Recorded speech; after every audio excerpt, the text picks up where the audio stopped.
Okay. Does the existence of Pharaoh Unas prove the Bible wrong? Question mark. It said he was an Egyptian ruler, 235 or 2345, 2315 BC, but Noah's flood was around 2348 BC. The Tower of Babel was 2246. So was his very existence proof of life other than Noah and his descendants? Okay. What I would say to you is that you need to go and research Egyptian chronology. And what you're going to find is that there is an accepted Egyptian chronology, and that accepted Egyptian chronology is being questioned by Egyptian archaeologists. Basically. Right now.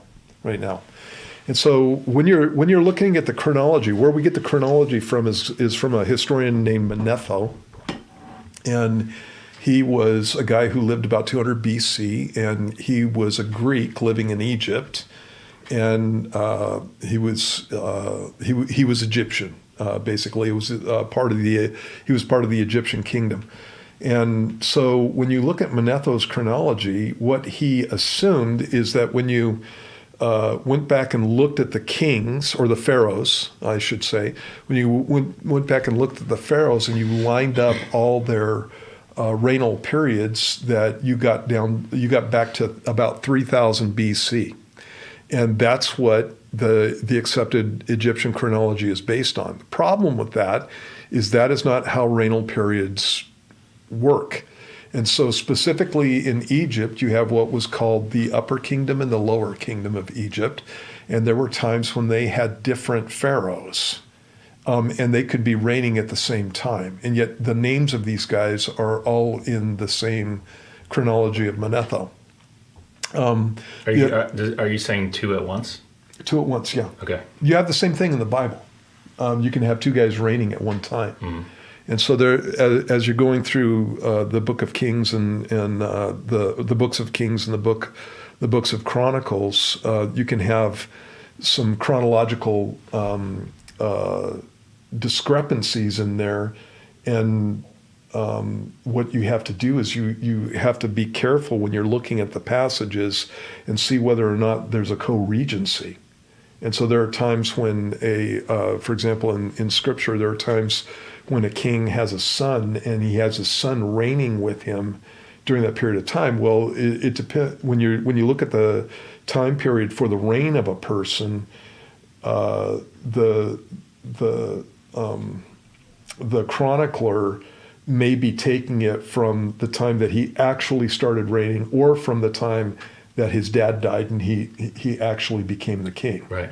And so there are periods of times where you have, and that's called a co-regency. They're ruling at the same time, and so they overlap.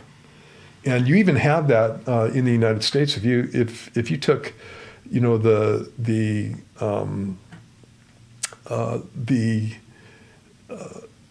basically period of time that governors are ruling in the different states in the United States, and you started stacking them up in the same way that Manetho did, you'd have the United States being significantly older than it is. Mm-hmm.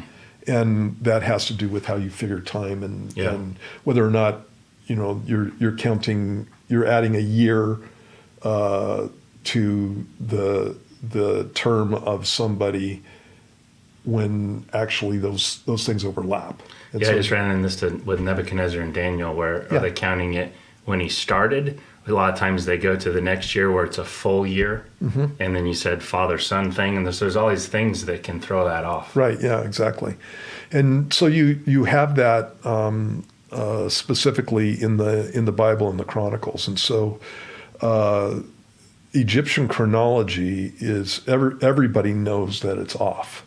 And so there are some guys who are hard and fast on the accepted chronology, and then there are other guys. David Rahl, for example, has come up with a new Egyptian chronology that basically dates Egyptian chronology 350 years younger than what they've got.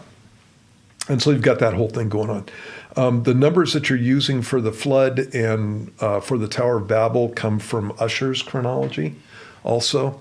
And Usher did a good job of going through the Bible and figuring out the chronology based on basically genealogies and things like that. But that doesn't mean that he's right, because the Bible does not state that the flood took place in 2348 BC. Okay, so this is all based on adding up numbers that you have in Scripture. So, for example, just in my Bible, I've done this,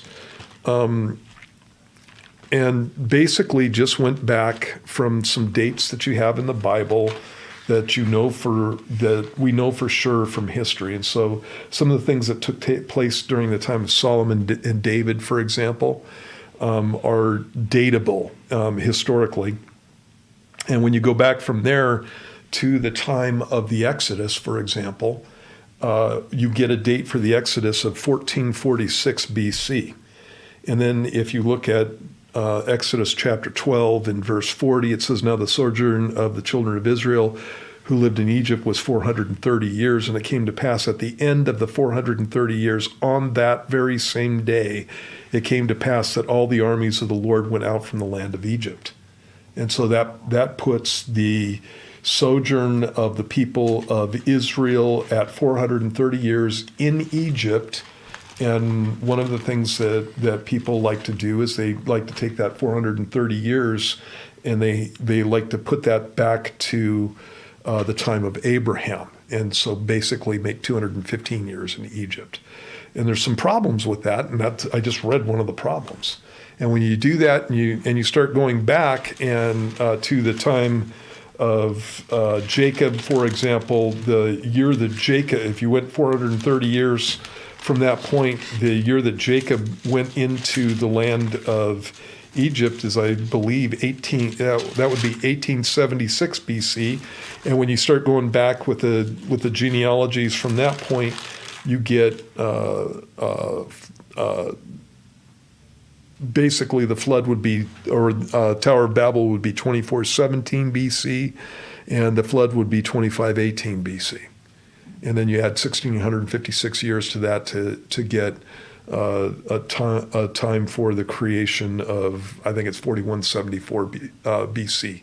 And so there's some different ways to go through and figure out when things happened in the Old Testament. And so what I'm telling you is that Usher's chronology is not necessarily right, and I'm not criticizing Usher, because I think that he did a good job also with this whole thing. But it's not necessarily right, and there's some wiggle room there. There's some more wiggle room if you take the chronology that comes from the Septuagint version versus the Masoretic text version of the Old Testament, and so you can get back even further. And so short answer to this, I know I just gave you a long answer. Short answer to this is I would not base anything on the Egyptian chronologies in contradiction to what Scripture says. Yeah. There's that is too up in the air. And so you can look this stuff up on the internet and see yourself what the issues are, and so there you go. Yep.